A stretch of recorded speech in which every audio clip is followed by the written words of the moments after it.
Eh po, palang araw mga ma'am sir, dito kami sa bayan po ng Umingan, Pangasinan. Ito, farm, residential farm. Titingnan namin 6,000 square meter. 4 meters wide yung kanya pong right of way.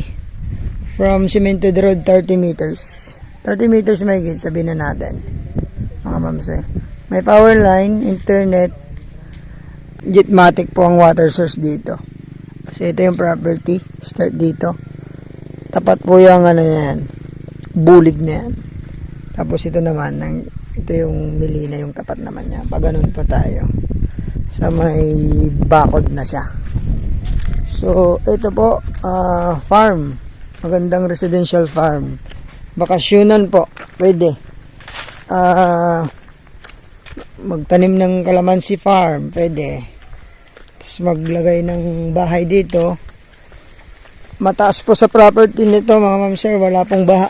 Meron na rin tayong kasamang ano dito, kawayan. Pwedeng pang bakod yan. Pwede din gawing kulungan ng manok, baka, kambing, pwede. So meron na tayong magagamit. And ganda pala dito sa loob oh. Flat na flat. Naunang binili yung may mangga, no? Pag ganun, yung property natin. Diretso pa yan, bro. Sa bakod. May bakod-bakod na po ito. So, ito maganda pong magpatay ng bahay dito sa part na to. Ayan. Tapos dyan, rolling type. Mababa dun, banda ron sa baba. May mga bakod na to. Tapos may mga tanim po na, no, alibang-bang. Tapos, yan. Mga wild berries. Wala siyang masyadong tanim pero pwede siyang i-convert ng kalamansi farm. Magtanim din ng mango trees, parang ganyan po. Ayan, ang ganda po ng ano, parang nasa New Zealand lang. Hanggang doon yung boundary. Pwedeng gumawa ng ano dyan, no? Ng fish pond. Po. Boundary, mga ganun. 6,000 square meter dito po sa Umingan. 1.3 bro. 1.3. Solo title mga ma'am sir, 1.3 M. Asking price.